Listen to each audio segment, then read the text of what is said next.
Le decíamos entonces, la importancia de cuando se ve cualquier tema de doctrina de la fe, es importante acudir al magisterio de la Iglesia, al depósito de la fe. Por eso ahora vamos a leer algunos pedacitos nada más del Concilio Vaticano I, el documento Pastor Eternus, donde se define dogmáticamente cuáles las prerrogativas del primado de Pedro, por qué el primado de Pedro y su potestad de infalibilidad y en qué casos, ¿no? En principio. El eterno pastor y guardián de nuestras almas, en orden a realizar permanentemente la obra salvadora de la redención, decretó edificar la Santa Iglesia, en la que todos los fieles, como en la casa de Dios viviente, estén unidos por el vínculo de una misma fe y caridad. Resalten acá de una misma fe, ¿no es cierto? De esta manera, antes de ser glorificado, suplicó a su Padre no solo por los apóstoles, sino también por aquellos que creerían en él a través de su palabra, que todos ellos sean uno, como el mismo Hijo y el Padre son uno. Así entonces, como mandó a los apóstoles que había elegido del mundo, tal como él mismo había sido enviado por el Padre, de la misma manera quiso que en su iglesia hubieran pastores y maestros hasta la consumación de los siglos. De acá yo rescato dos cosas importantes. Una que es que tengan una misma fe. Es importante que el fin por el cual se crea el papado es para que estemos unidos bajo el vínculo de una misma fe. Eso es lo principal. Luego que todos sean unos como el mismo Hijo y el Padre son uno. Esa famosa unidad que nos piden permanentemente. Tenemos que estar en unión y en comunión, en unidad de comunión y de gobierno con nuestra jerarquía, con nuestro párroco, con nuestro obispo, con nuestro papa. Eso es lo que nos piden permanentemente y es lo que deberíamos tener. Y quiso que en su iglesia hubiera pastores y maestros hasta la consumación de los siglos. Acá está la gran distinción que tenemos nosotros con los protestantes. Nuestro Señor, Dios Padre, y después nuestro Señor Jesucristo, siempre ha hablado a través, en el Antiguo Testamento, a través de los patriarcas y los profetas. En el Nuevo Testamento, Cristo mismo es la misma revelación encarnada, ¿no? Y a través de los apóstoles, creando un magisterio. No hay revelación privada en particular. Nosotros no conocemos la fe porque Dios se nos presenta en algún momento y nos dice las cosas que tenemos que creer y las cosas necesarias que tenemos que creer y hacer para salvarnos, sino que lo que conocemos, necesario para creer y salvarnos, lo conocemos a través de un magisterio, que es el magisterio de la Iglesia. Eso dejémoslo para los protestantes, que ellos abren la Biblia y se sienten inspirados por el Espíritu Santo y entonces ellos de esa manera crean su propia doctrina, su propia fe. Pero no es la fe de la Iglesia, no es la fe católica. El católico entonces recibe la fe a través de la autoridad que es la Iglesia. Por eso Cristo constituyó un magisterio. El magisterio es eso, es la unión de maestros que enseñan, que transmiten la doctrina de la fe. Principio básico ese. Eso inclusive va en contra de muchas prédicas modernistas sobre todo, de que nos instan a que cada uno tengamos nuestra experiencia personal con Cristo. Nada de doctrina, experiencia personal con Cristo. Nada de doctrina pastoral, manifestación, sentimiento. Bueno, eso es protestante, eso no es católico. Por más que lo diga un obispo católico, eso es protestante. Porque el encuentro personal con Cristo, para realmente tenerlo, que es necesario y es bueno tenerlo, primero debemos conocer a Cristo y su doctrina. Si no, vamos a tener un encuentro personal con alguien que nosotros nos imaginamos como Cristo, o el Cristo a nuestra medida, y no el Cristo realmente, el Verbo encarnado, que murió y resucitó por nosotros. Para realmente tener un encuentro personal con el Cristo verdadero, debemos consentir y asentir al magisterio de la Iglesia. Eso, fíjense, un parrafito nomás de la Constitución Pastor Eternus, cuánto se puede sacar, ¿no? Y sigue. No es todo el documento, yo saqué algunos párrafos nada más, ¿no? Así, para que el oficio episcopal fuese uno y sin división, y para que, por la unión del clero, toda la multitud de creyentes se mantuviese en la unidad de la fe y de la comunión, colocó al bienaventurado Pedro sobre los demás apóstoles e instituyó el fundamento visible y el principio perpetuo de ambas unidades. No puede haber unidad de comunión si no hay unidad de fe. El fundamento de ambas unidades es Pedro, que lo puso por encima de todos los demás para que ejerza esa primacía. Pedro, sobre cuya fortaleza se construyera un templo eterno y la altura de la iglesia que habría de alcanzar el cielo, se levantara sobre la firmeza de esta fe. Así pues, enseñamos y declaramos, fíjense que esto también lo vamos a ver cuando veamos en el PowerPoint el tema del magisterio. El lenguaje, ¿no?, de esta Constitución. Dice, así pues, enseñamos y declaramos que, de acuerdo al testimonio del Evangelio, un privado de jurisdicción sobre toda la Iglesia de Dios fue inmediata y directamente prometido al bienaventurado apóstol Pedro y conferido a él por Cristo nuestro Señor. Declaramos, enseñamos y declaramos definición dogmática propia de los concilios ecuménicos. Y para rematarla, como todos los concilios ecuménicos y todas las declaraciones papales es cátedra, dicen así su canon o anatema, ¿no?, reglamento.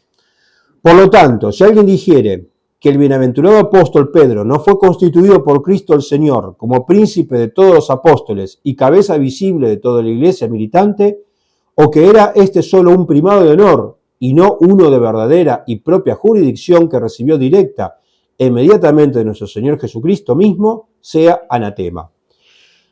En este anatema constituyen principios muy importantes, ¿no?, por la negativa. Principios muy importantes. El principio de jurisdicción. El Papa es el que tiene la jurisdicción universal y es el que delega la jurisdicción a los obispos. Él la recibe directa e inmediatamente de nuestro Señor Jesucristo. No es que se la dan los obispos al Papa. No es que democráticamente los obispos determinan quién es el Papa y le dan la autoridad. No, la autoridad viene directa e inmediatamente de Dios al Papa y el Papa por eso tiene la jurisdicción universal. Solamente el Papa, que no la tienen los obispos, ni siquiera los obispos todos reunidos, a no ser que lo hagan con el Papa a la cabeza en un acontecimiento extraordinario, como puede ser un concilio ecuménico, pero no de forma ordinaria. Esto que se los voy adelantando, después vamos a ir viendo los artículos del credo, los artículos del catecismo llamado Credo de Monsignor Schneider, los errores que hay justamente después del Concilio Vaticano II sobre el conciliarismo, las conferencias episcopales, las atribuciones que se dan los obispos que no tienen, y las también atribuciones que se da el Papa que tampoco tiene, ¿no es cierto?, por justamente no tener bien claro estos principios doctrinarios dogmáticos que la Iglesia misma los ha declarado. Después dice el mismo Concilio Vaticano I, en el mismo documento. Así el Espíritu Santo fue prometido a los sucesores de Pedro, no de manera que ellos pudieran, por revelación suya, dar a conocer alguna nueva doctrina, sino que, por asistencia suya, ellos pudieran guardar santamente y exponer fielmente la revelación transmitida por los apóstoles, es decir, el depósito de la fe. Es clarísimo esto. Ningún papa puede decir que tiene una revelación nueva y que a partir de esa nueva revelación cambie la doctrina. El Papa, su función es confirmarnos en la fe, para confirmarnos en la fe. ¿Qué significa confirmarnos en la fe? Él tiene la asistencia del Espíritu Santo para no errar cuando nos transmite las verdades de la fe que ya fueron reveladas y que esa revelación se terminó con el último apóstol, la muerte del último apóstol que fue San Juan. No existen revelaciones públicas posteriores a la muerte del apóstol San Juan. Por tanto, no puede nadie, ni siquiera un ángel que venga del cielo, como dice San Pablo, predicar cosas distintas a lo que veníamos predicando nosotros, esto es palabra de San Pablo, porque si no, sea anatema, sea excomulgado. No puede, entonces, si los papas de todos los siglos, junto con el magisterio de la Iglesia, dijeron que no se puede comulgar en pecado mortal, que hay que estar en gracia para poder comulgar, y hay un mandamiento que es el sexto mandamiento que dice no fornicarás, que incluye eso, no vivir en concubinato con una mujer o un hombre, viceversa, menos todavía del mismo sexo. No puede un papa en una exhortación apostólica postsinodal ¿no es cierto?, en su artículo 8, dar a entender que eso es posible y encima declararlo que sí es posible, que pueden comulgar estando en pecado mortal, que no hay problema si están en concubinato, con el descaro de decir que eso es magisterio de la Iglesia. Por más papa que sea, por más papa que haya sido, porque acaba de fallecer, no tiene derecho de decirlo y hacerlo, porque si alguien predicara algo distinto de lo que venimos predicando nosotros, sea anatema. Y esto vale también para el Papa Francisco. Depósito de la fe. Dice el Concilio Vaticano I también, esta es la revelación sobrenatural conforme a la fe de la Iglesia Universal declarado por el Sagrado Concilio de Trento, que es esta, dice, está contenida en los libros escritos y en tradiciones no escritas que fueron recibidos por los apóstoles de la boca del mismo Cristo o que transmitidos como de mano en mano desde los apóstoles bajo el dictado del Espíritu Santo han llegado hasta nosotros. Eso también está tomado del Concilio de Trento. Eso es el depósito de la fe. Y dice Monsignor Schneider también con respecto a la revelación, que es la revelación divina. Dice, la revelación es una comunicación sobrenatural ocurrida históricamente en la historia humana en la que Dios se ha revelado y ha mostrado lo que el hombre debe saber, creer y hacer para vivir bien en la tierra y estar unido a Dios en el cielo. ¿Continúa la revelación divina? Sigue el catecismo de Monsignor Schneider. Dice, no, la revelación pública concluyó en el primer siglo cristiano con la muerte de San Juan, el último de los apóstoles de Cristo. Existe ahora como el depósito en fidei, un depósito de fe fijo y estable. Bien, vamos a ver un poquito entonces qué es este magisterio de la Iglesia. Este magisterio de la Iglesia, vamos a ir pasando. El magisterio de la Iglesia es la acción y el efecto de enseñar. Es un acto propio de enseñar, ¿no es cierto? Hay un sujeto y un objeto y un destinatario. El sujeto del magisterio de la Iglesia es el Papa y los obispos o el colegio apostólico, en primer lugar. Luego vienen todas las delegaciones, que incluye hasta los dirigentes parroquiales, los líderes del Círculo San Esteban, los capitanes y dirigentes de Águilas y Halcones, y así sucesivamente, catequistas, pero todo eso es por delegación, porque la potestad de enseñar se le ha dado a los apóstoles.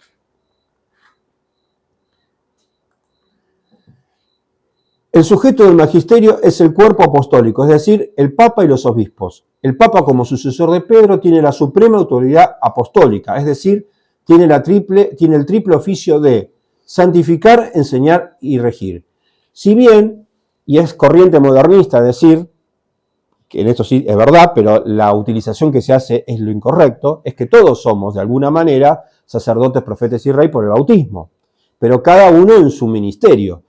La suprema autoridad apostólica la tiene Pedro, la suprema autoridad apostólica en su lugar particular o en su área particular por delegación del Papa la tiene el obispo, ¿no es cierto? En la diócesis de La Plata la tiene el señor Carrara, en la parroquia la tiene el párroco correspondiente.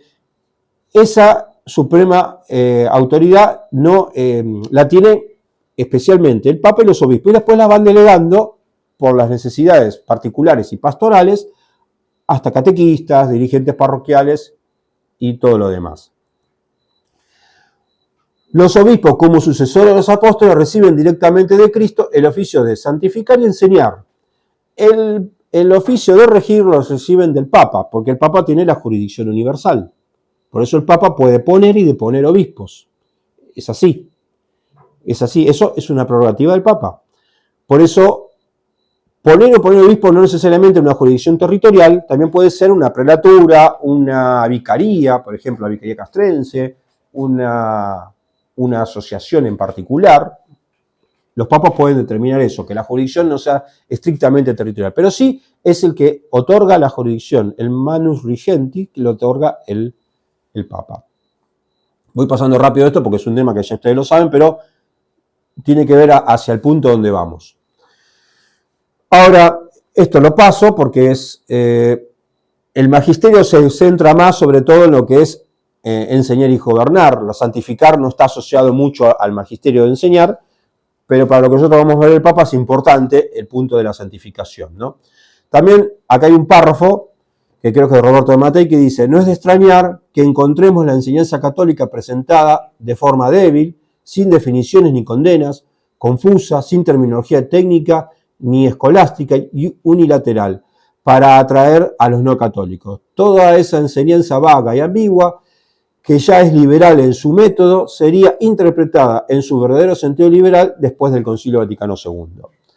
Es importante entender esto, ¿no? Que para enseñar, la Iglesia tiene que definir y condenar. Si la Iglesia necesita enseñar algo, lo tiene que enseñar claramente, no en forma ambigua, en forma retorcida, dando vueltas, no yendo al punto, sino tiene que ser bien claro.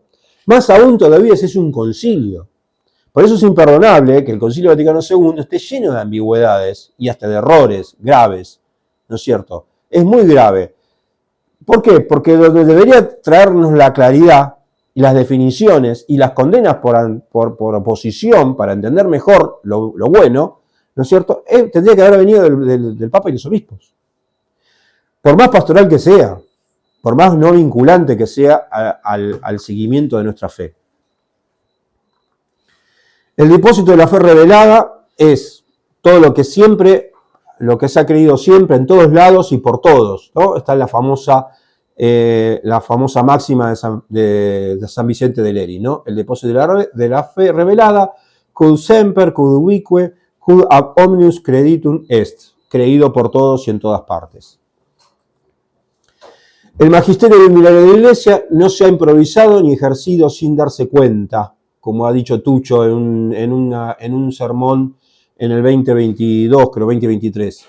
Y no es una filosofía, sino que se deriva directamente de la revelación, cuyas dos únicas fuentes son la Sagrada Escritura y la tradición apostólica, que concluyó con la muerte del último apóstol. El pueblo fiel es el destinatario, ¿no es cierto?, de este magisterio. El pueblo fiel, es decir, todos los católicos principalmente, y el mundo, principalmente todos los católicos y el mundo entero. Acá sí nos vamos a centrar un poquitito más. Hay un magisterio ordinario, que es la transmisión del depósito de la fe revelada de forma corriente u ordinaria, que es el que permanentemente están haciendo los papas y los obispos, que son encíclicas, cartas apostólicas, decretos disciplinarios, discursos, alocuciones, todo lo que usted haga. Esto magisterio ordinario, para que sea tal, tiene que estar conforme y no en oposición ni en contradicción con el magisterio de siempre. Lo mismo. No puede, por más entrevista en el avión que sea, decir algo que vaya en contra del depósito de la fe. Porque si así lo hiciera, no pasa a ser ni siquiera magisterio ordinario. No es un magisterio ordinario. Por más que el Papa Francisco haya dicho que es magisterio ordinario, lo que los obispos de Buenos Aires recomendaron sobre Amoris Laetitia, ese famoso artículo 8, capítulo 8, que los comulgados, que los divorciados vueltos a casar, ¿no es cierto?, sin necesidad de sacramento de la confesión y sin necesidad de vivir como corresponde santamente o en forma católica, en algunos casos se les puede dar la comunión. Bueno, eso no es magisterio de la Iglesia. ¿Y cuáles son los magisterios extraordinarios? Es la transmisión del depósito de la fe revelada con particular y extraordinaria solemnidad. Por eso es, cuando el Papa habla es cátedra, que es rarísimo, cuando va a dictaminar un dogma, a declarar un dogma, por ejemplo, el dogma de la Inmaculada Concepción, que fue un acontecimiento solemne. Concilios ecuménicos, ¿no es cierto?, que eso es un acto extraordinario. Fíjese que hay 22 concilios ecuménicos, incluyendo el Concilio Vaticano II, y a veces pasan años o hasta siglos entre un concilio y otro. Esos son extraordinarios.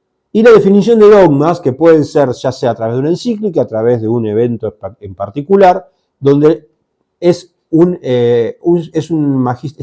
que se llama magisterio extraordinario.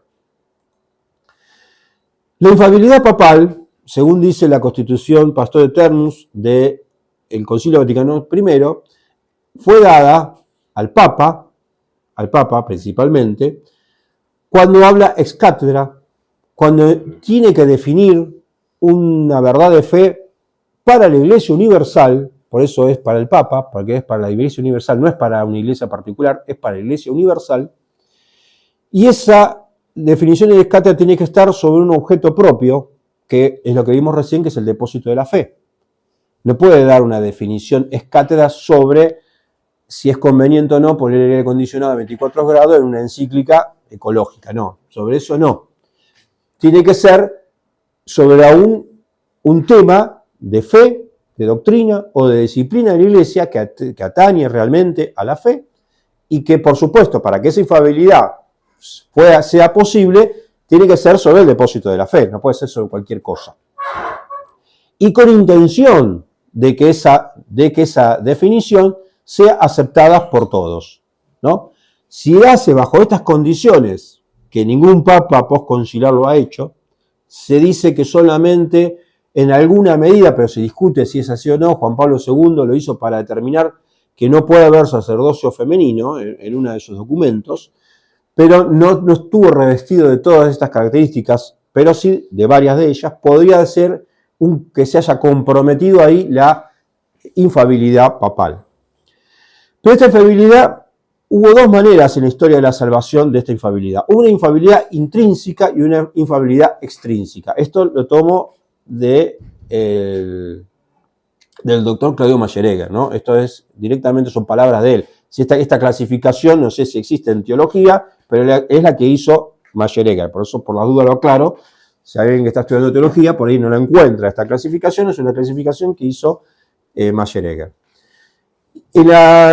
En la infalibilidad intrínseca es la revelación directa a los profetas, a geógrafos son los que han escrito la Biblia, y los apóstoles, para construir el depósito de la fe revelada. Nuestro Señor se fue manifestando a través de la historia, a través de los profetas, de los hagiógrafos, y nos fue donando, nos fue regalando todo ese depósito de la fe, toda esa revelación divina. Ese es el depósito de la fe que concluye con la muerte del último apóstol, que fue San Juan, primeros años de la era cristiana. Se cerró ahí el depósito de la fe. No puede agregarse nada, ni modificarse nada, ni contradecirse nada de lo que ahí está. Y está la otra infalibilidad, que es la extrínseca, que es la revelación participada y relativa dada por Cristo a su iglesia para transmitir, de ahí viene también la tradición, el depósito de la fe revelada. Entonces, la infalibilidad papal es solamente para transmitir el depósito de la fe revelada, no para darnos nuevas doctrinas. Volvemos al punto número 1 que habíamos visto, dejo esto acá porque salimos de la presentación. Decía el Concilio Vaticano I, dice así: así el Espíritu Santo fue prometido a los sucesores de Pedro, no de manera que ellos pudieran por revelación suya dar a conocer alguna nueva doctrina, sino que por asistencia suya ellos pudieran guardar santamente y exponer fielmente la revelación transmitida por los apóstoles, es decir, el depósito de la fe. Esto es lo que nos tiene que quedar bien claro, sea el Papa que fue o el Papa que venga, no puede hacer uso de sus propias doctrinas particulares en contradicción del depósito de la fe. Y si usara la infalibilidad, lo tendría que usar respecto de esto, porque la asistencia del Espíritu Santo le va a ser dada en la medida que se remita y se circunscriba al depósito de la fe y no a cualquier teoría de moda que pueda aparecer en el futuro. Bien, vamos a hablar un poco del papado como fundamento de la unidad de fe, la unidad de comunión y la unidad de gobierno. Hasta acá, ¿está claro? Más o menos, o sea, a veces repito mucho algunas cosas, pero quiero que se vayan acentuando este concepto, ¿no? El concepto del depósito de la fe y magisterio creo que es clave, porque estoy segurísimo que el 90% de los cristianos que van a misa todos los domingos no tienen ni idea de esto, de lo que es realmente el depósito de la fe, que concluyó con la muerte del último apóstol, y entonces cualquier cura se aprovecha de eso, cualquier obispo se aprovecha de ellos y transmite su propia doctrina, porque el pueblo fiel va a obedecer a esa autoridad y le va a creer lo que sea, le va a creer lo que sea, si no está formado. El papado como fundamento de la unidad de fe, la unidad de comunión y la unidad de gobierno. Dijo también el Concilio Vaticano I, ya lo habíamos leído, pero lo vuelvo a repetir, a fin de que toda la multitud de creyentes se mantuviese en la unidad de la fe y de la comunión, colocó al bienaventurado Pedro sobre los demás apóstoles e instituyó en él el fundamento visible y el principio perpetuo de ambas unidades. Si la luz me lo permite, voy a leer algunos parrafitos del Papa León XIII, si no me voy a ayudar un poquito con la tecnología. Al respecto dice León XIII, que dice, León XIII, ahora después les digo en qué encíclica lo dice. Quien trata es profeso de la unidad de la fe, de la unidad de la Iglesia, escribe, el autor divino de la Iglesia, habiendo decretado darle la unidad de la fe, de gobierno, de comunión, eligió a Pedro y a sus sucesores para establecer en ellos el principio y el centro de la unidad. En consecuencia, la función del Papa es asegurar la unidad de fe y de comunión en el seno de la muchedumbre de los creyentes, así como la unidad de gobierno entre la multitud de los pastores. Pero, ¿en qué relación se encuentran en la Iglesia la unidad de la fe y la unidad de comunión? La unidad de la fe y la unidad de gobierno. Aquel que instituyó la Iglesia única también instituyó una. Ahora bien, una tan grande y tan absoluta concordia entre los hombres debe tener por fundamento necesario el entendimiento y la unión de las inteligencias. Y la unión de las inteligencias. Esto es clarísimo. No nos puede dar una fe fideísta sin razón. La fe tiene que estar, mejor dicho, nuestra inteligencia, que está iluminada por la fe y nuestra razón, ¿no es cierto?, nos tiene que dar el visto bueno, si se quiere, a las verdades de la fe. No creemos ciegamente y solamente así, sino que nada que hay en la fe es contradictorio, repugna a la razón. Y eso nosotros, con nuestra inteligencia, podemos entenderlo y debemos exigir entenderlo. De lo cual seguirá naturalmente la armonía de las voluntades y el acuerdo de las acciones. En la medida que nosotros estamos de acuerdo intelectualmente con tal o cual principio de fe, también vamos a estar de acuerdo voluntariamente. Nuestras voluntades se van a unir a ese principio y vamos a actuar en consecuencia. El hombre tiene un alma espiritual dotada de inteligencia y voluntad. Nuestra inteligencia y nuestra voluntad, concorde con un principio, se mueven y actúan, ¿no es cierto?, en concordia con los otros que también creen y concuerdan en esos principios. Es por ello que, según su plan divino, Jesús quiso que la unidad de fe existiera en su iglesia, pues la fe es el primero de todos los vínculos que unen al hombre con Dios y es a ella a quien debemos el nombre de fieles. Si nosotros nos llamamos fieles es porque creemos y porque tenemos una fe, creemos en una fe, consentimos en esa fe también con nuestra inteligencia. Y Pío XI agrega, es por eso, porque la caridad tiene por fundamento una fe íntegra y sincera, que es la unidad de la fe la que debe ser el vínculo principal que una a los discípulos de Cristo. Tengámoslo presente, es eso, todos quieren que estemos unidos.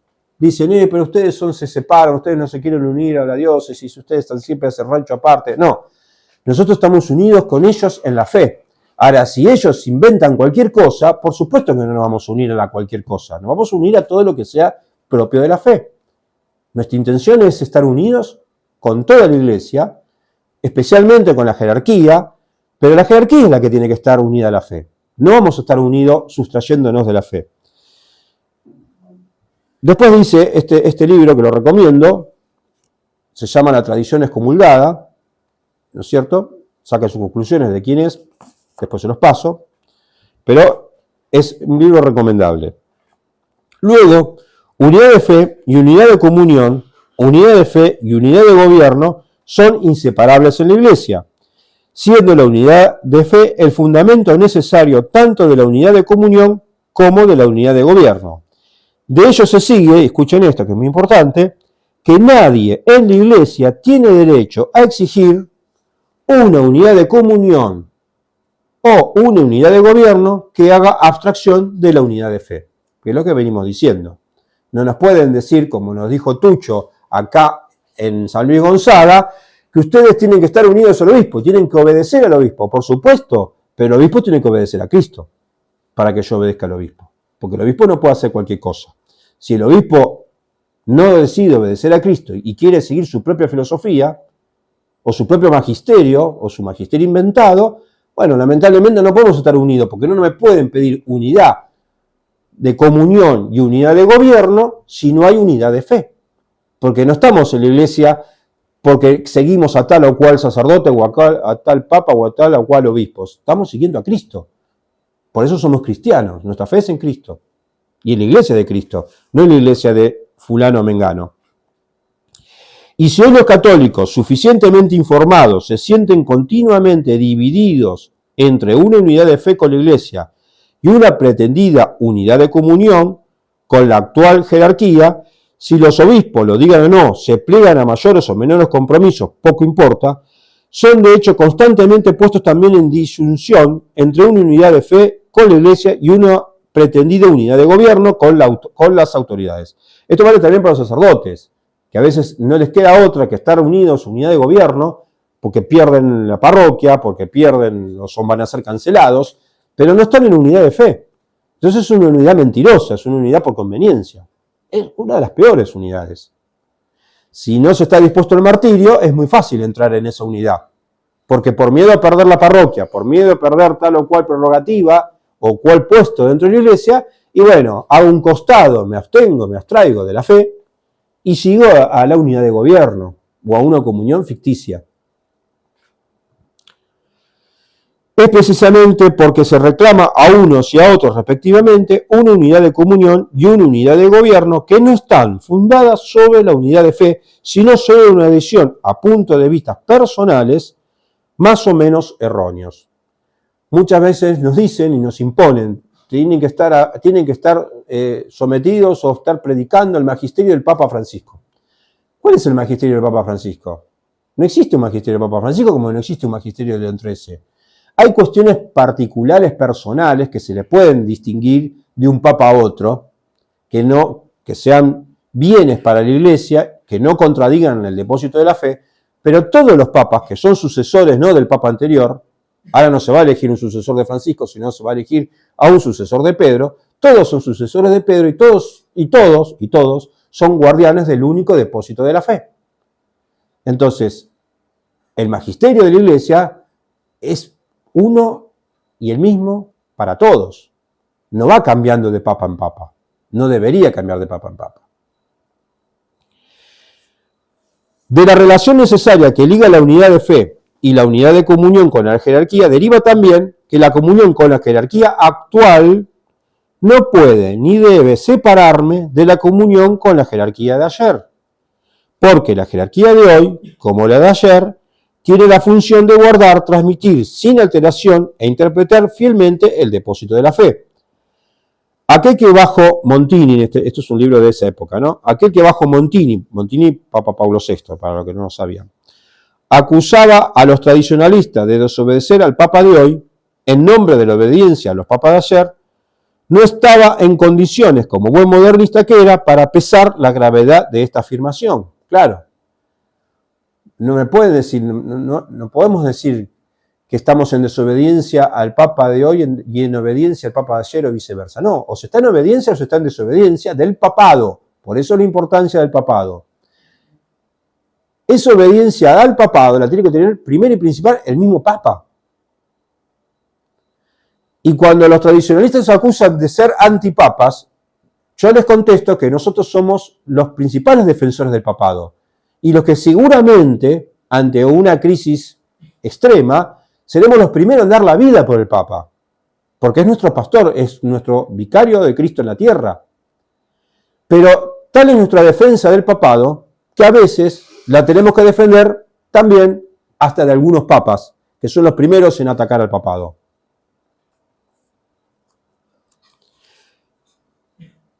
La comunión con el Papa es necesariamente una comunión en la verdad, y como tal, comunión con todos los papas de ayer y de hoy, teniendo en cuenta, sin duda, al desarrollo del dogma que procede por explicación y jamás por contradicción.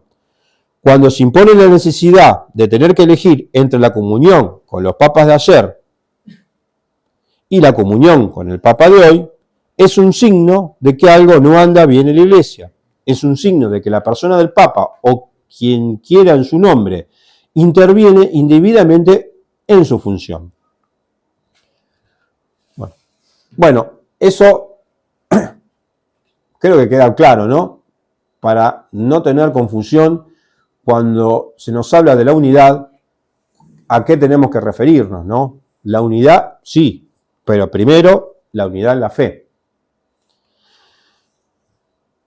Yo tengo, esto es algo más mundano para bajar un poco la tensión, un compañero de oficina que ahora con este asunto de la sucesión del Papa está súper interesado, ¿no? ¿Por quién va a ser el nuevo Papa?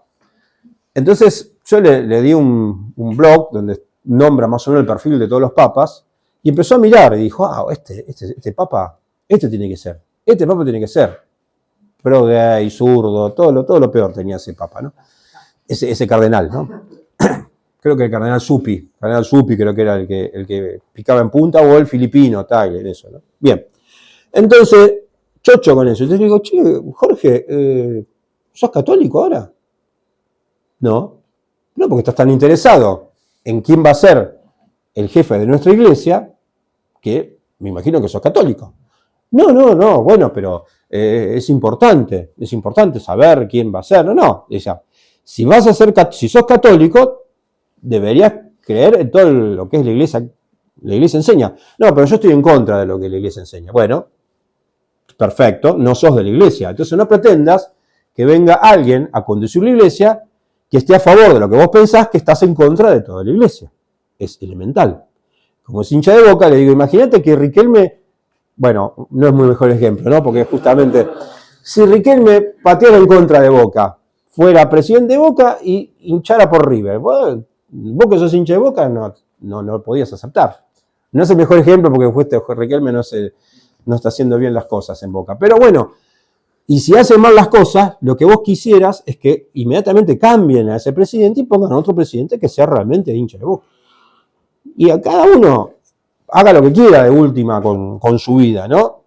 En la pastoral mía de la oficina es así, obviamente que no es que cada uno haga su vida lo que quiera, tiene que convertirse. Pero bueno, en su proceso de conversión, en esta ambigüedad, entran muchos, incluso católicos, pretendiendo que la iglesia sea otra cosa. Pero si vos querés que la iglesia sea otra cosa, no sos de la iglesia, porque la iglesia fue siempre lo mismo. La iglesia siempre nos enseñó lo mismo, los 10 mandamientos, los 7 sacramentos, ¿no es cierto? Las obras de piedad, las bienaventuranzas. Eso lo enseñó la iglesia siempre. Eso es el magisterio de la iglesia. Entonces, si no estás de acuerdo con eso, tenés el pastor de la vuelta, el judío de la esquina o el musulmán del otro lado. Pero no insistas en querer cambiar, ¿no es cierto?, la doctrina de la iglesia. Esto también vale para los curas, obispos y hasta papas reformadores, que lamentablemente los hemos tenido. Para terminar, voy a hacer una seguidilla de preguntas y respuestas de este catecismo, de las cuales vamos a ir analizando algunas y después dejo lugar a las preguntas que ustedes quieran ir desarrollando o dudas que hayan tenido sobre la charla, u otras cuestiones que quieran ir viendo sobre este tema del papado, ¿no? Recomiendo este catecismo, la particularidad que tiene este catecismo de Monsignor Schneider, que es el catecismo tradicional de San Pío X, actualizado, tiene temas muy, muy nuevos como el transhumanismo, los movimientos LGTB, la ideología de género, pero lo mejor que tiene este catecismo es que corrige los errores, las ambigüedades de todos los documentos del Concilio Vaticano II, del Catecismo de la Iglesia Católica, de los dichos de los papas y de algunos obispos post-concilio. Entonces, porque aclara muchísimo sobre muchas mentiras o errores o confusiones que se han dado en este tiempo y que hemos llegado al máximo, ¿no es cierto?, de esa exposición con nuestro anterior papa. Autoridad de la Iglesia. ¿Qué autoridad le ha dado Cristo a la iglesia docente? Ha investido a la iglesia con su propia triple autoridad para enseñar, santificar y gobernar. Por lo tanto, los pastores de su iglesia deben instruir a los fieles en la recta doctrina, santificarlos, administrando adecuadamente los sacramentos y dispensando bendiciones y gobernarlos mediante buenas leyes que fomenten una vida moral recta. Instruir a los fieles en la recta doctrina, ¿no? Santificarlos. Esa triple potestad de santificar, enseñar y regir es la que tienen tanto el Papa como los obispos, pero obviamente en la recta doctrina, no en cualquier cosa. ¿A quién pertenece esta autoridad de la Iglesia? Pertenece principal y universalmente al Papa y a los demás obispos dentro de su diócesis. Solo a ellos, en la persona de San Pedro y de los demás apóstoles, Cristo dijo: id pues y haced discípulos a todos los pueblos. ¿Cuáles son los errores más comunes sobre la autoridad de la Iglesia? Varias formas de conciliarismo que limitan la autoridad papal a la autoridad de los obispos reunidos en concilios. Ese es uno de los más comunes. Inclusive hay un error del mismo documento del Concilio Vaticano II, que tuvo que haber una carta de aclaración del Papa Pablo VI para zanjar un poco la ambigüedad que se estaba dando en el documento. El documento se aprobó con un marcado tono conciliarista, que es un error, en el cual se pone el colegio episcopal con la jurisdicción universal, con la potestad universal, que solamente se le ha dado a Cristo. Y es recontra fácil ver en el Evangelio que solamente a Cristo se le dio, a Pedro, que Cristo se dio solamente a Pedro esa potestad universal, y no a todos los apóstoles, y no el colegio. Tampoco el colegio se unía en épocas del magisterio, en épocas de nuestro Señor Jesucristo, para definir cuestiones universales, sino lo hacía solamente con el consentimiento y la definición de Pedro. El galicalismo o estatismo, que es la autoridad sometida, la autoridad del Papa se somete y de los obispos al poder civil. Eso fue muy común, se llama galicalismo porque es muy común en la época de los franceses, sobre todo Napoleón quiso imponer ese estatismo, pero también hoy en día pasa lo mismo con China, ¿no? Es tremendo que la Iglesia haya hecho un acuerdo con el gobierno chino en contra de la iglesia clandestina, que era la iglesia que soportaba inclusive hasta el martirio, en una unidad, y ahí tenemos lo mismo. Así como no puede haber unidad en la iglesia sin unidad de fe, tampoco puede haber paz en el mundo sin la paz de Cristo. Entonces es mentira cuando se quiere hacer una paz sustrayéndonos o absteniéndonos de la verdadera paz que es Cristo. Entonces, por hacer una paz espuria, una paz así humanística, si se quiere, fraternal, se llega a un acuerdo con China en el cual se impone el galicalismo. Se impone que el China, incluso hasta ahora mismo, con sede vacante y todo, está ordenando obispos. Está nombrando obispos. Fíjense, ¿no? El positivismo magisterial, que recibe cada palabra de un papa u obispo vivo como inherente, verdadera, buena, infalible y necesario de obedecer. Esto es lo que vivimos nosotros, la papolatría, ¿no es cierto? El endiosar a la jerarquía, porque lo dice el párroco, bueno, hay que hacer. Y sea lo que fuera, del tema que fuera. Lo dice el obispo. Tucho mismo acá dijo, tienen que obedecer al obispo. Y no es así. Eso es el positivismo magistral, es otro horror. El otro es el protestantismo, que considera el juicio privado como una autoridad infalible en cuestiones de fe moral. Esto es el de arrogarse uno, ¿no es cierto?, el conocimiento de la fe como algo propio, revelado por Dios directamente, que es la sola escritura de los protestantes, ¿no es cierto?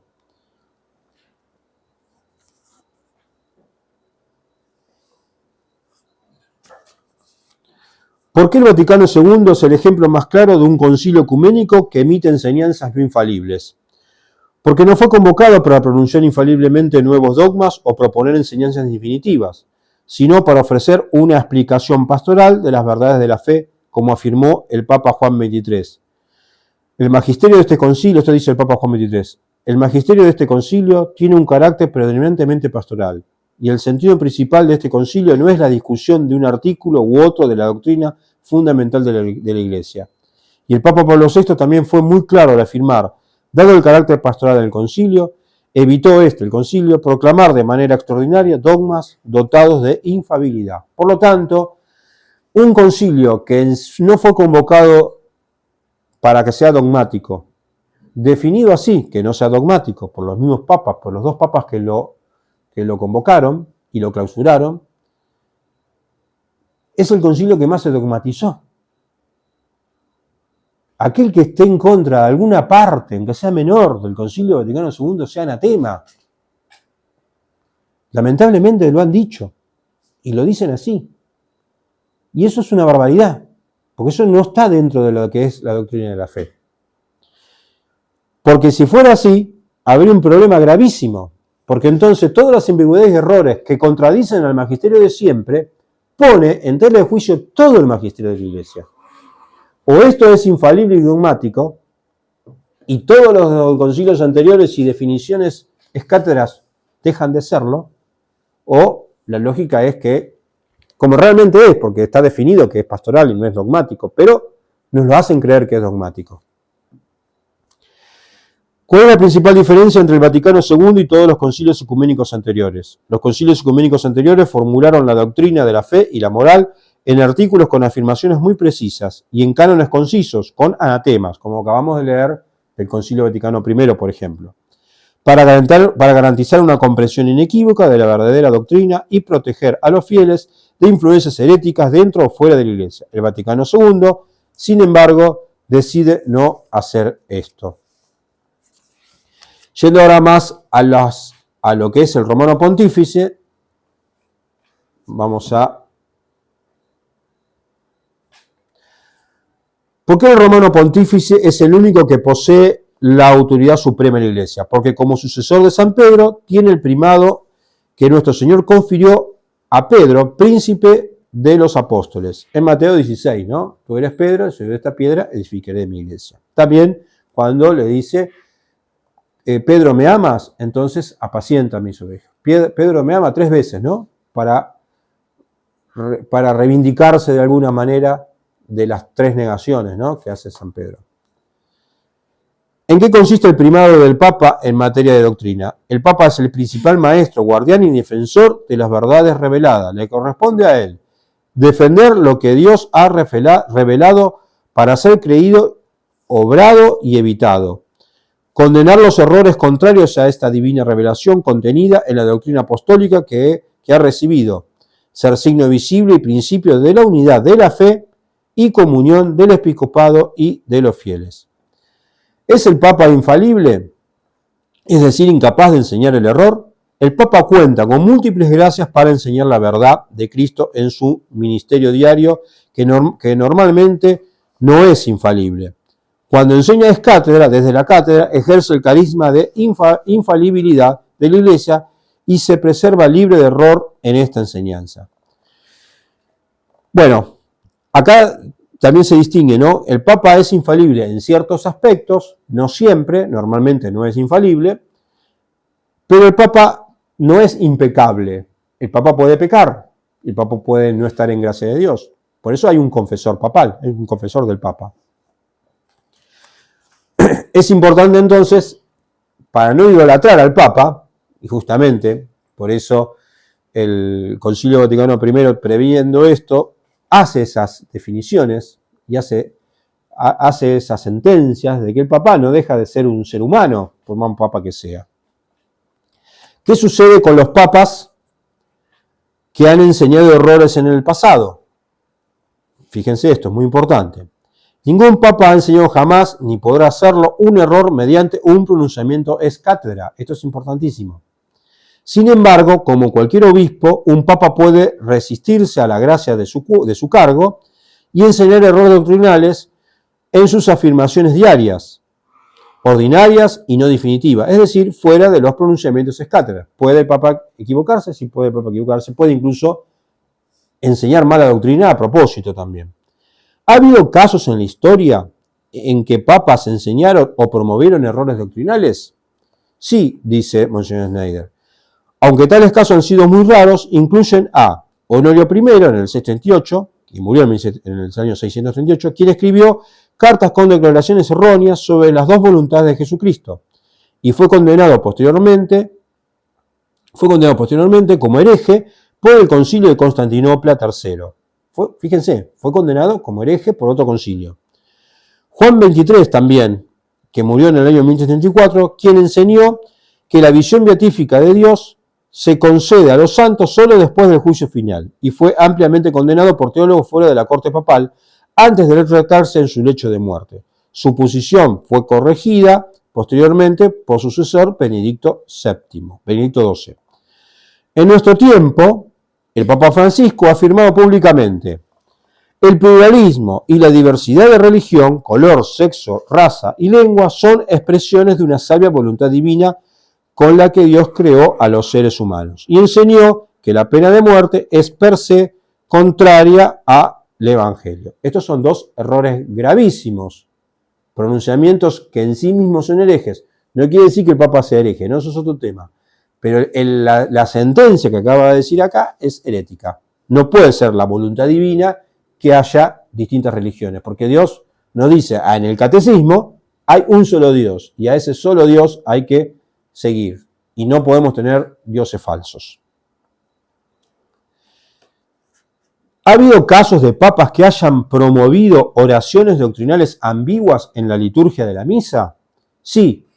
En el año 1969, Pablo VI aprobó un Novus Ordo Missae con novedosas oraciones del ofertorio, compuestas a partir de las bendiciones judías de la comida sabática, Berok. Debido a que estas oraciones enfatizan el aspecto de una comida mientras oscurecen seriamente la naturaleza propiciatoria del sacrificio. Estas oraciones del ofertorio son cercanas a una comprensión protestante de la Santa Misa como un mero banquete. Para aquellos que no prestaron atención en esto, es la famosa oración que dice: te ofrecemos, Señor, este pan y este vino, fruto de la tierra y el trabajo del hombre, que serán para nosotros pan de vida o bebida de salvación. Bien, esa es una bendición de la comida judía que se introdujo en la nueva misa. ¿Es un error, porque esa oración promueve una protestantización de la misa, de lo que es la misa.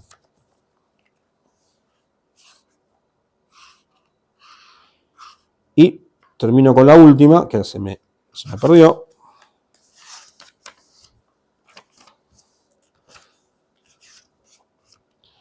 ¿Ha habido casos de papas que hayan promovido prácticas sacramentales que son doctrinalmente erróneas y moralmente problemáticas? Sí. En el 2016, el Papa Francisco aprobó las normas de los obispos de Buenos Aires que concedían la comunión a los adúlteros públicos impenitentes.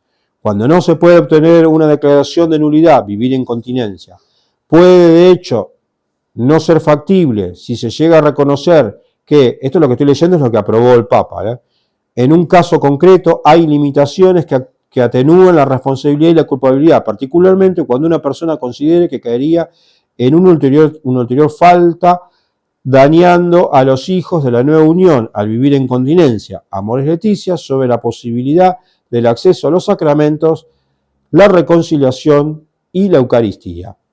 Esto es gravísimo, ¿no? Porque tradicionalmente la Iglesia, incluso hasta Juan Pablo II y Benedicto XVI, en los casos de nuevas uniones con hijos, aún así establecían que los concubinos, pues no se pueden llamar esposos, vivieran la abstinencia.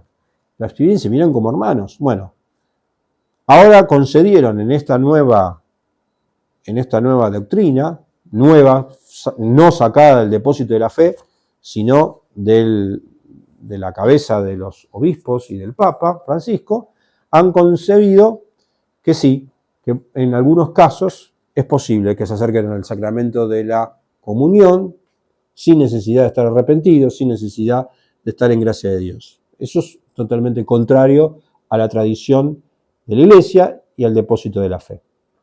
Bien, traje el Concilio Vaticano II para leer un parrafito, para ver si no es acá, es acá, ahí está. Con respecto a la tradición viva, con esto sí termino, pero es importante que nos demos cuenta a dónde están las pequeñas bombas de tiempo en los documentos, ¿no? Porque a veces uno lo lee rápido y no encuentra nada raro ni nada contrario. Dice, esta tradición que deriva de los apóstoles progresa en la iglesia con la asistencia del Espíritu Santo. Ya acá tenemos una palabra que puede ser usada en dos sentidos. Progresa en la iglesia. Progresa puede ser que progrese en su explicación, con lo cual es correcto. Es una interpretación católica. ¿Por qué? Porque progresan los métodos de explicación de ese depósito. No que progresa el depósito. Progresa, el depósito concluyó. No puede seguir avanzando. Puesto que va creciendo en la comprensión de las cosas y las palabras transmitidas, ya por la contemplación y el estudio de los creyentes que la meditan en su corazón. Acá también tenemos otra cuestión sutil.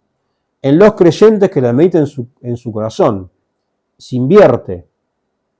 Ya no es el magisterio que tiene las gracias y las asistencias especiales para su interpretación, que son el Papa y los obispos, sino los creyentes. El pueblo de Dios es el que ahora va interpretando la tradición, con lo cual va sacando cosas nuevas.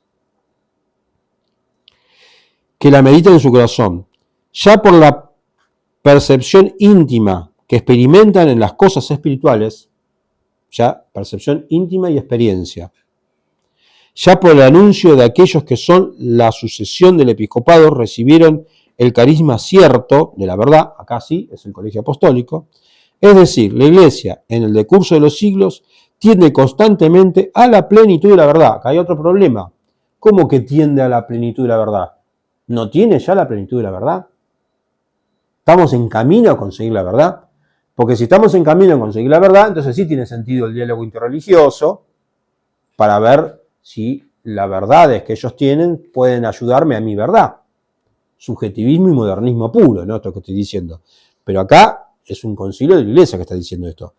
Para alcanzar la plenitud de la verdad divina, hasta que en ella se cumplan las palabras de Dios. Bueno, pequeño parrafito, hay muchísimas cosas más ambiguas. Por ejemplo, en la Declaración de Dignitates Humanes sobre la libertad religiosa, habla de que la libertad religiosa es propia de la dignidad de la persona humana, o sea, es parte de la dignidad de la persona humana la libertad religiosa.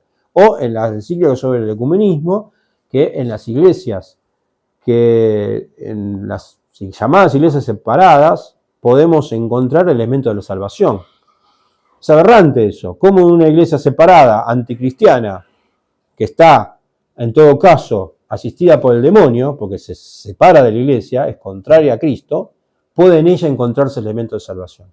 Eso es muy distinto de lo que la iglesia ha enseñado siempre, que aún a pesar de que una persona, no la iglesia en particular en sí, sino una persona, por más que esté profesando o esté en una secta o en una religión errónea, o en ninguna religión, ateo por ejemplo, puede alcanzar la salvación por la misericordia de Dios, porque por su ignorancia invencible, porque así todo, como Dios quiere que todo el mundo se salve, infunde en ellos la necesidad de alcanzar la salvación.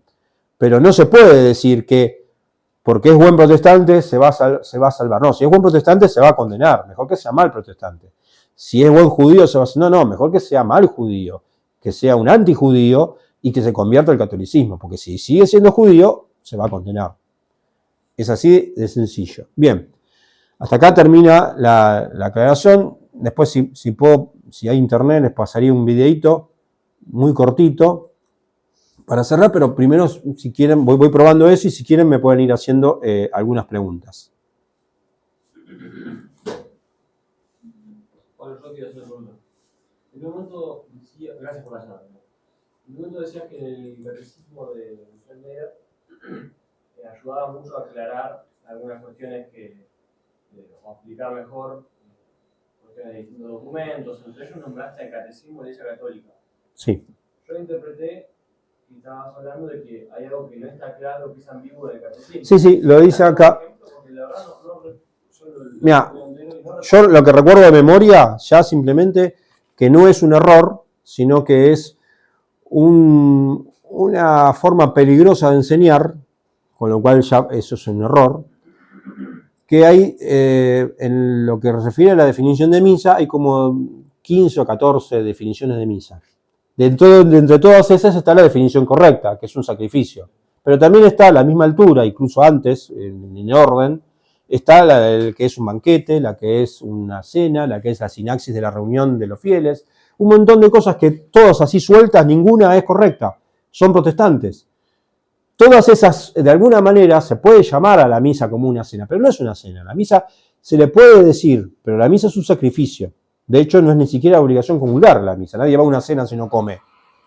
La misa es un sacrificio y solamente es un sacrificio. No es un sacrificio, además es una cena, además no. Es solamente un sacrificio que se le puede pastoralmente llevarlo o homologarlo como una cena, puede ser, como un banquete también.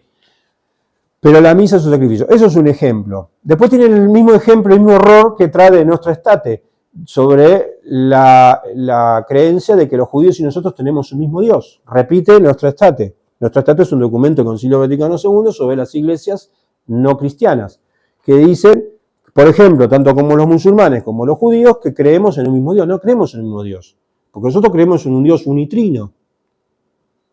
Y los judíos menos todavía, porque no creen en judíos, no solo que no creen en judíos, sino que los mataron, son los deicidas.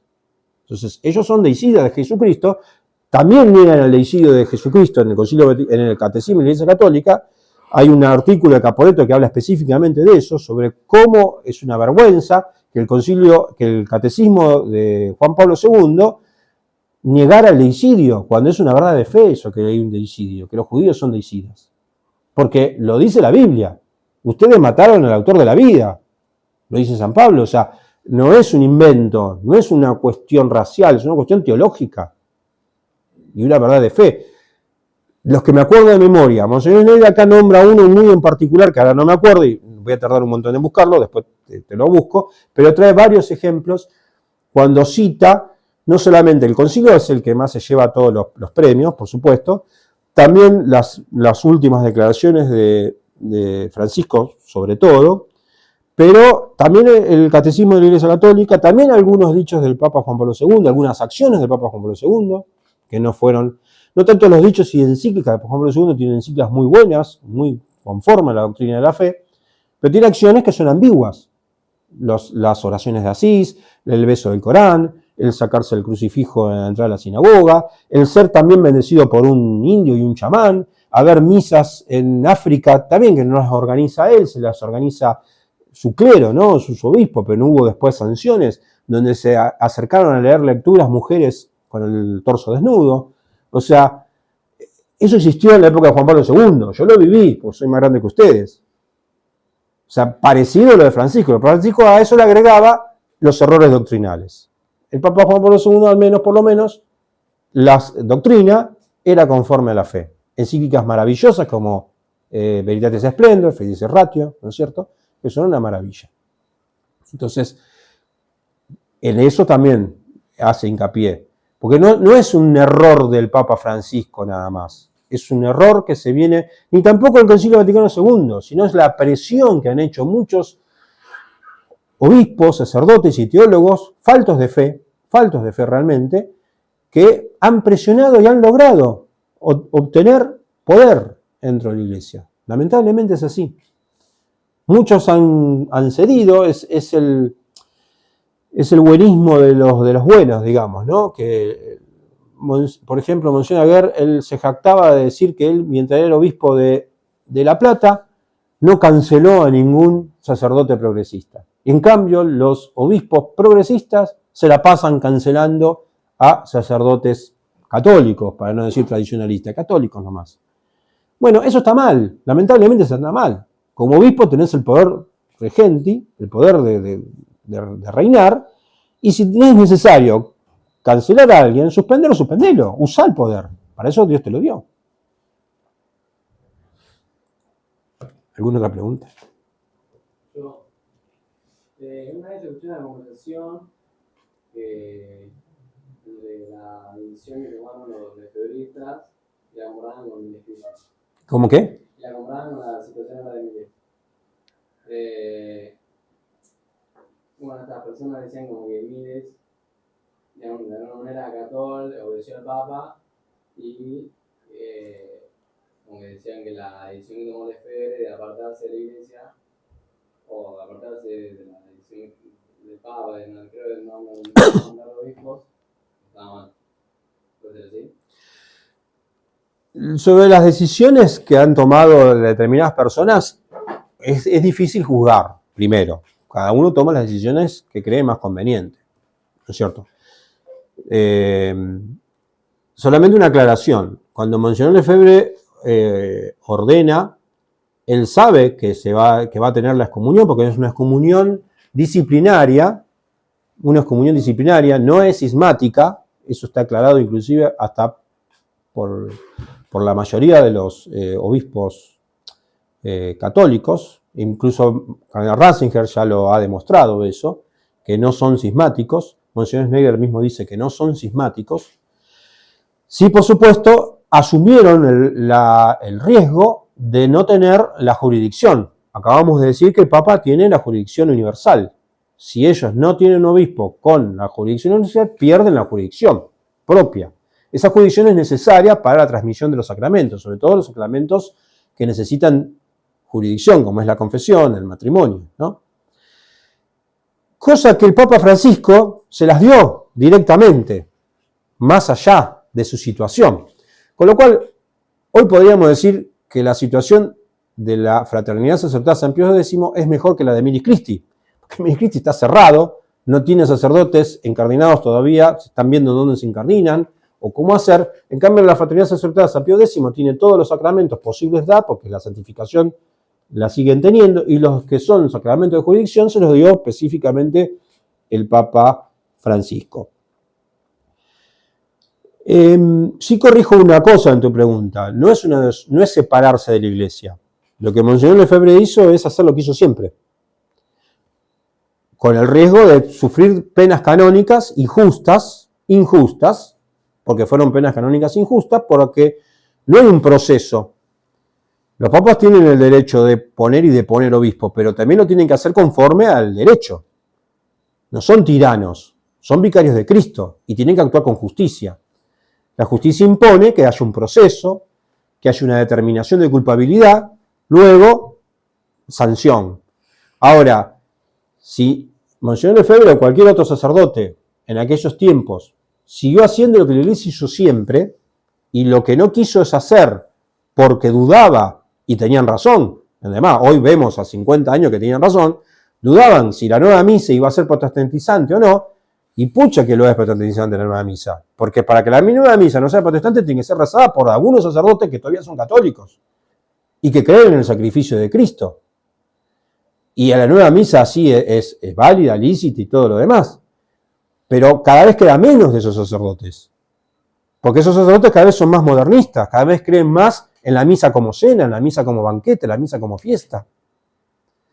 Entonces, si se opuso a rezar la nueva misa, que es una norma disciplinaria, le caen las sanciones, ¿sí? Y las asumió. Pero eso no es una actitud cismática, porque él viene haciendo exactamente lo que la Iglesia hizo siempre. Lo que pasó con Milis Christi es distinto, porque Milis Christi siempre obedeció, y a pesar de haber obedecido igual, lo sancionan. O sea, ahí es donde se ven inclusive por contraste las diferencias, que no importa si obedeces o no obedeces, lo que importa es dónde estás parado. Si sos católico o no sos católico. Para la jerarquía actual, cuanto más católico sos, más peligroso sos. Entonces entran las sanciones. Después aparecerán excusas. Y no obedeció porque un día lo vimos dar la comunión en la boca cuando estaba prohibido dar la comunión en la boca. Y salta y le van a denunciar al obispo y dieron la comunión. Bueno, puede haber. Pero es quedarnos en el chiquitaje de lo administrativo y lo canónico. La realidad es que o sos católico o no sos católico. Y eso vale para todos, sacerdotes, obispos y papas. Ahora, si la jerarquía nos quiere guiar hacia otro lado, es lícito que nosotros sigamos firmes en la fe de siempre.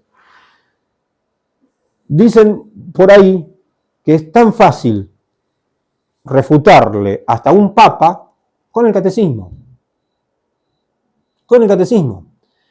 Y lo acabamos de ver. Si el Papa dice, no, que los comulgados vueltos a casar pueden comulgar, los divorciados vueltos a casar pueden comulgar, no hay problema, si viven en concubinato y bueno, ¿qué va a hacer? Hoy el Espíritu Santo que sopla sobre la gente nos dice eso. La iglesia en escucha. Hay que escuchar. ¿A quién hay que escuchar? A los fieles. ¿Cómo hay que escuchar a los fieles? Vos sos el pastor que tenés que educar a los fieles, enseñarle a los fieles, no escuchar de los fieles. Es una subversión. Ahora, como todo el mundo vive en pareja, y eso es normal en el mundo, y es muy duro decir que es pecado mortal vivir en pareja o tener relaciones prematrimoniales. Es muy duro, ¿no? Sos un zarpado si decís eso. No, es la verdad. Es la verdad de Cristo. Entonces, si el Papa niega eso, yo le puedo discutir al Papa con el catecismo. Mire, su santidad, acá dice que el sexto mandamiento, fornicar, es pecado. Punto. Vale también para las uniones homosexuales y todas las depravaciones que se les ocurran, ¿no? Recién hablabas de la fraternidad y no fuiste, no sé, muy claro das a entender que la fraternidad está en comunión total con la Iglesia. Sí. Porque no, vos dijiste que el Papa Francisco terminó de dar los últimos permisos para dar todos los sacramentos. Sí. Primero, ¿cuándo las dio? Quisiera saber. Y segundo, si no, ellos no reconocen al Papa. Sí que lo reconocen. Y rezan por el Papa. Entonces, ¿cómo puede ser que está todo este dilema del... Mira, el dilema siempre es el mismo. Hoy en día están adentro como nosotros. Y es mentira que siempre fue... En algún punto están mejor que nosotros, porque a lo que voy es lo siguiente. ¿Cómo puede ser que no nos persigan ellos y nosotros sí? Bueno, sí, tienen su persecución porque no tienen las regularizaciones canónicas. Que estén dentro de la iglesia no quiere decir que estén en perfecta reglamentación. Están en forma irregular. Acabo de decir, no tienen la jurisdicción. Porque cuando ordenaron obispos, esos obispos no fueron con el consentimiento del Papa. Aunque después el Papa, Benedicto XVI, se reunió con esos obispos, los reconoce como obispos, le levanta las excomuniones, por lo cual no están excomulgados, no hay suspensiones a divinis para ningún sacerdote, pueden ordenar sacerdotes porque ellos comunican cada vez que van a hacer ordenaciones y no se las niegan, hay ordenaciones, no están en contra del Papa, están tan en contra o menos en contra que lo que puede decir Monseñor Schneider, que no está comulgado. O lo que acabo de decir yo del Papa Francisco. Yo estoy diciendo barbaridades del Papa en este momento. Y yo estoy en comunión con el Papa. Acabo de decir que no hay mayor ayuda al papado, ¿no es cierto?, que decirle al Papa las cosas como son. Entonces, si una congregación religiosa, obispo, sacerdote, le dice al Papa lo que le tiene que decir, Monseñor Schneider le dijo personalmente al Papa que se tenía que retractar de lo que había dicho en Abu Dhabi, sobre que toda la diversidad de religiones, ¿no es cierto?, son iguales. O como dijo hace poco, ¿no es cierto?, que dijo que todas las religiones son caminos hacia Dios. Bueno, eso no es estar en contra del Papa. Eso es decirle al Papa que se retracte. Y no hay nadie más defensor del Papa que un católico tradicional. Los lefebristas además rezan por el Papa en todas las misas y por el obispo del lugar. Es así. Monseñor Schneider hizo una visita, a pedido del Papa Francisco, hizo una visita a los seminarios de Francia, de toda la fraternidad sacerdotal San Pío X. Y nos contaba, digo nos contaba porque yo estuve personalmente con él en una reunión hace 2 años, y nos contaba, a los que estábamos ahí presentes, que él veía que eran absolutamente católicos. Tenían la foto del Papa Francisco en todas las aulas, y no es que las pusieron porque venía la visita, ¿no? Y que además en las misas se reza por él. Ahora, ¿están en comunión con la iglesia? Sí, porque están en comunión con la iglesia de siempre. Entonces están más en comunión ellos que los carismáticos, que los de Kiko Huello, que son los neocatecúmenos, o que Cherniato, que no cree en el sacrificio de la misa. Entonces, ¿está más en comunión que ellos? Sí, están más en comunión. Ahora, ¿están irregular? Sí, están irregular. No tienen una regularización canónica, una regularización formal. ¿Pero qué tienen? La jurisdicción supletoria, que es por el estado de necesidad, que es la misma que podría llegar a tener una iglesia ortodoxa, donde uno puede ir a asistir a su misa y recibir los sacramentos sin ningún problema, y tiene una potestad especial dada por el Papa Francisco en una encíclica que fue por la encíclica por el año jubilar, por el año de la misericordia. Hay una encíclica que es por el año de la misericordia. En esa encíclica expresamente le da esa potestad. No me acuerdo el nombre de la encíclica, después te lo busco o googlealo, o sea que aparece fácilmente, donde le da la potestad, ¿no es cierto?, para la confesión y el matrimonio. Por tanto, también la misa, ¿no?, en ese sentido. La misa de Oriente. La misa de Oriente incluso puede ser celebrada novus ordo, misa de Oriente. El ad Oriente significa no de espalda al pueblo, sino de cara a Dios.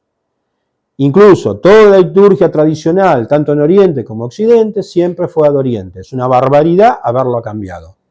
Pío XII, en su encíclica Mediator Dei, que es la última encíclica sobre la liturgia previa al concilio, condena la separación del altar y que se haga la misa, ¿no es cierto?, frente al pueblo.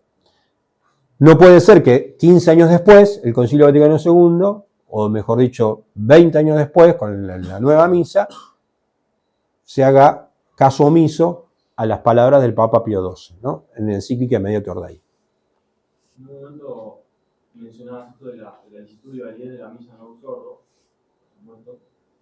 pero la fraternidad San Pío X, la fraternidad San Pedro y las fraternidades similares han hablado justamente de ese tema, negando la licitud o la validez. Una cosa que sea el vehículo correcto de la fe es una cuestión de debate aparte. La licitud y la validez, ellos niegan. No, yo tengo, ahora no lo traje, pero tengo escrito de Monseñor Lefebvre donde no niega la. No digo Monseñor Lefebvre. Sí, hoy en día la fraternidad. No, lo que dice hoy en día la fraternidad, y es potencial.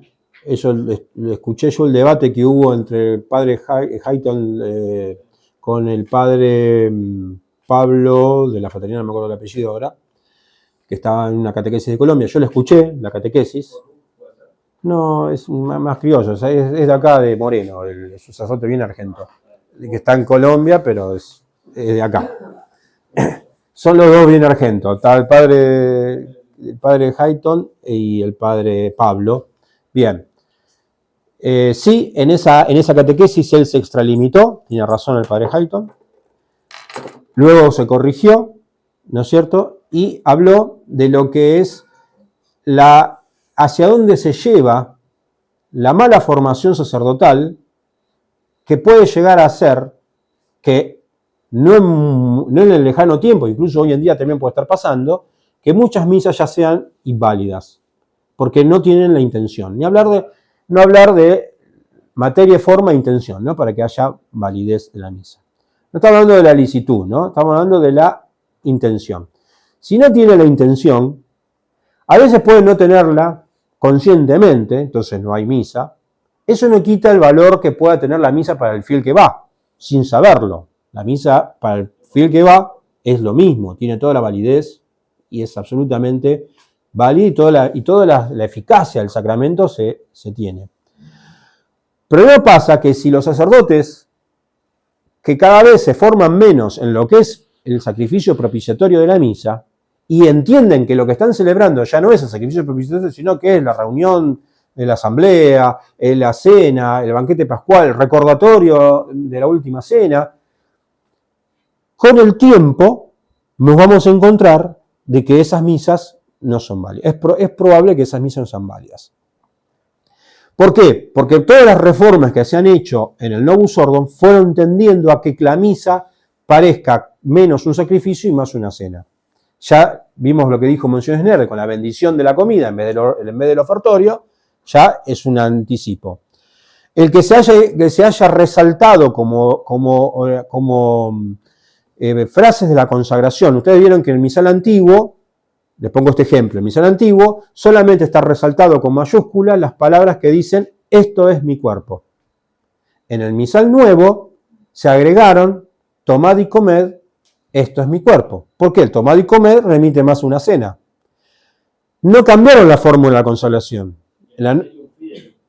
El Misterio Filium salió, no es cierto, pero no quiero entrar en más detalles. Ya está bien, eso se puede discutir. Pero esto que parece menor, que uno agarra un misal, pero sí, las palabras están, es lo mismo, no cambiaron las palabras. Sí, pero están resaltadas el tomad y comed, cuando antes no estaba resaltada el tomad y comed. ¿Por qué no se resaltaba el tomad y comed? Porque justamente lo que se resaltaba es, esto es mi cuerpo, que es el sacrificio. Esos detalles, más el ofertorio, más oraciones agregadas, más oraciones quitadas, más la separación que se hacía antes entre el ministerio sacerdotal y el ministerio de los laicos, que ahora se mezcla, porque el sacerdote no reza tantas cosas en particular solo, antes tenía el confitur del sacerdote y el confitur de los fieles, ahora rezamos todos juntos. Bien, todos esos pequeños y grandes detalles han hecho que la misa nueva, si no es celebrada por un sacerdote que sí cree que es un sacrificio, ¿no es cierto? Que a pesar de que está en las oraciones de la bendición de la comida, entiende y conoce las oraciones del ofertorio tradicional, incluso en secreto las puede decir, porque está permitido que lo haga, ¿no es cierto? Si sabe que él es sacerdote, entonces actúa en el altar y en la prédica como que es el único sacrificador, sacerdote significa sacrificador, y que actúe en persona de Cristo, diferenciándose de los laicos, bueno, por más que sea novus sordo, esa misa, por supuesto, es válida, lícita y efectiva y santificante. Pero son cada vez más raras. De hecho, combaten ese tipo de misas. Son misas que son combatidas, porque acá no dejaban rezar el Kyrie eleison en griego ni en Agnus Dei en latín, no querían. Porque todo aquello que se asemejara más a la misa tradicional y que por tanto dijera que la misa es un sacrificio, hay que quitarlo. Pero si eso viene de la jerarquía, nuestro deber es resistir. Nuestro deber es decirle no. La misa es un sacrificio y para que se parezca a un sacrificio, la Iglesia nos ha enseñado siempre todos estos ritos que nos mandan a hacer para que la misa parezca y sea un sacrificio. Y no cualquier cosa. Si alguien quiere negar la presencia real y sustancial de nuestro Señor Jesucristo en la Eucaristía, basta con introducir un rito de la comunión en la mano y de pie, o la autocomunión, para que con el tiempo la gente no crea más que Cristo está presente en la Eucaristía. Es mucho más efectivo eso que andar diciendo Cristo no está presente en la Eucaristía, porque enseguida no, estás diciendo una herejía. Sin decir la herejía, introducen un rito que nos lleva a la herejía, porque no reconoce la presencia real del Señor Jesucristo. Cada vez que la Iglesia quiso enseñarle, la Iglesia docente, a los fieles, una enseñanza nueva relativa al magisterio de la fe, lo introdujo en la liturgia. Cristo Rey, Sagrado Corazón, las festividades de los santos, la Semana Santa, Corpus Christi. Son todas fiestas. ¿Por qué? Porque es más fácil que el pueblo, por la práctica cotidiana de hacer y ejercitar ese rito, entienda y viva esa fe que si le damos un catecismo, un tratado sobre el Corpus Christi. No, eso está para los teólogos, para los que estudian, para ser sacerdotes, van al seminario, pero para el pueblo fiel, no, está el rito. Ahora, si yo quiero que el pueblo entienda todo lo contrario, bueno, introduzco ritos que manifiestan todo lo contrario. ¿Se acabó? Sí, es divertido. Perdón, porque no es mi música, al contrario, yo fui reacio en verlo, ese video, porque dije, esto es una porquería. A ver, vamos a conectar a internet.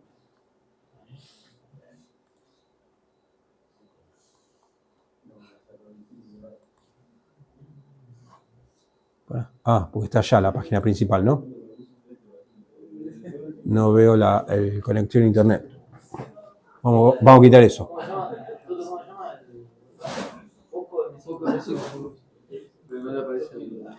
No, que no me deja.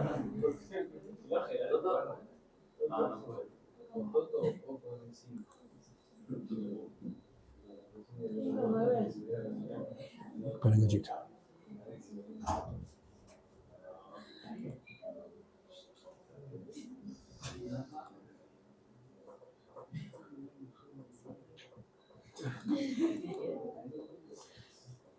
Convertir esto. Es que no me aparece el icono de internet. Está allá. Está ahí abajo. Para que me voy para ahí a verlo ahí. Que no, si no lo veo.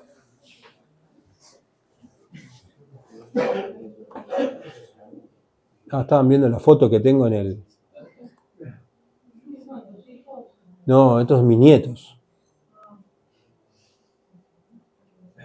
¿Cuál es? ¿Cuál es el internet este? Mellizos. No está. A ver. Para que voy a sacar y volver a poner. Lucas. No, pero Lucas no se me va.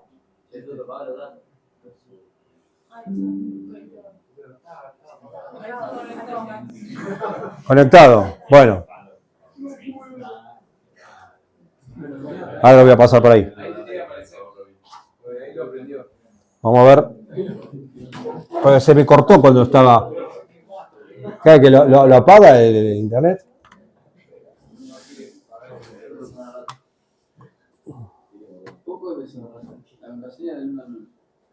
Pero no, para.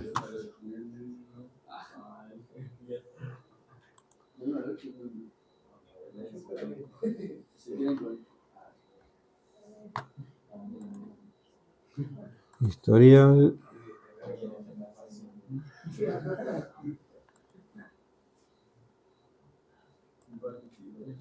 Está pasando ahí, a ver. Ahí, ¿no? Esperen que ahora... No sé si lo vieron, ¿eh? Alguno puede haberlo visto. Esperen que voy para acá ahora. Sin música, pero mejor, me parece. No, pero está bueno escucharlo. Todo. A ver. Está silenciado ahí. No. Bienvenido a la iglesia sinodal. La iglesia sinodal. Todos. Bienvenido a la iglesia sinodal. Iglesia salida, juntos en caravana, siguiendo el camino que nos marca Alemania. Sinodalidad no es de ahora, no, es algo de siempre. El espíritu sorprende. Sinodalidad ha comido con un sínodo. ¿Cómo no? Bueno, en realidad es más antiguo que el Levítico. Todo es sinodal, es real y es un símbolo. Si no lo ves, eres un rígido. Llega el domingo, pretendo cumplir. El sábado tarde, el domingo fin. Tener la carta de notas para elegir. No nos queda nada en latín, pero tenemos la clave más, la guitarra más. El grito vaya quieres describir. Se garantiza buena música. Hay palomitas para compartir. Eso es verdad.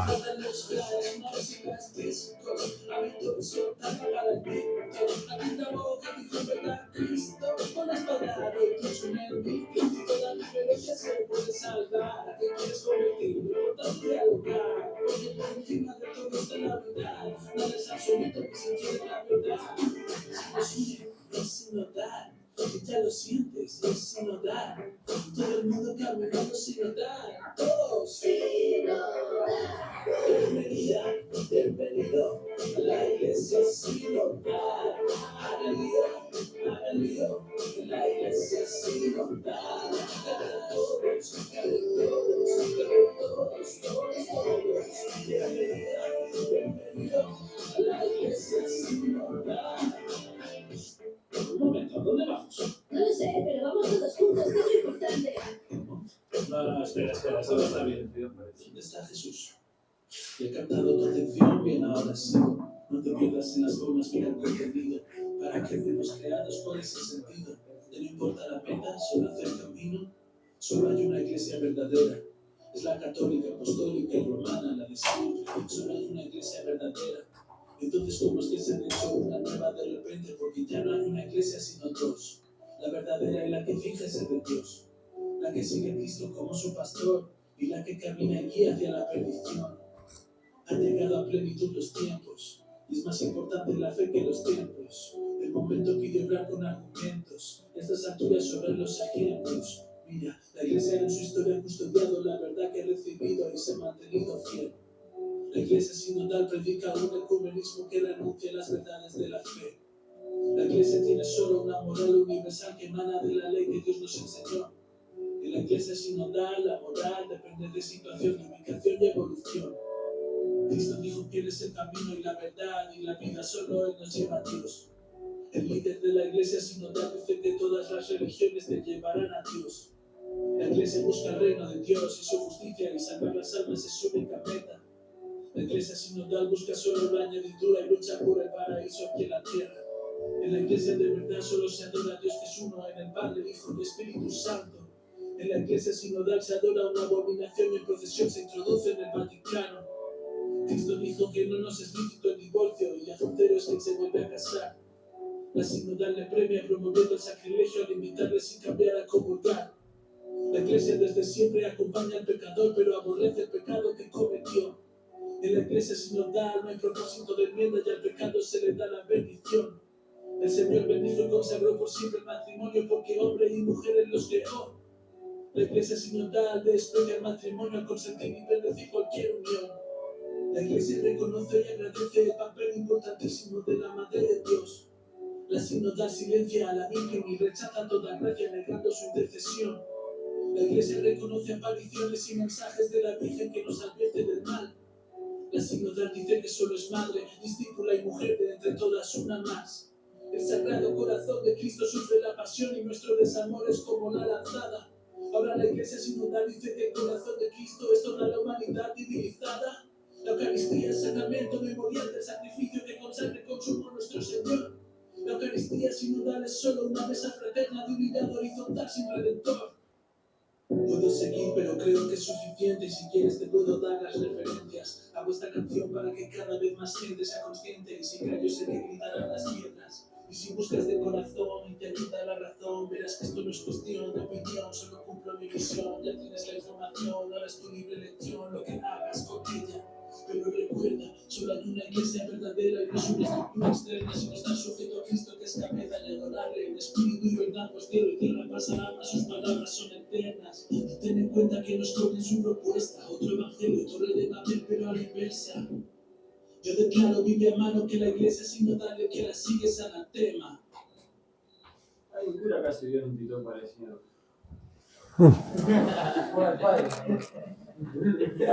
Bueno, perdón por el video, porque el video no es...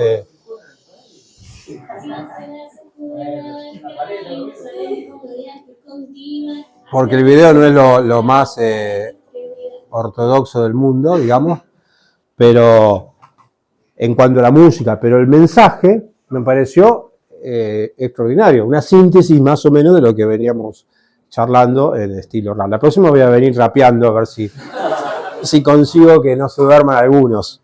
Pero bueno. Un aplauso para Pablo.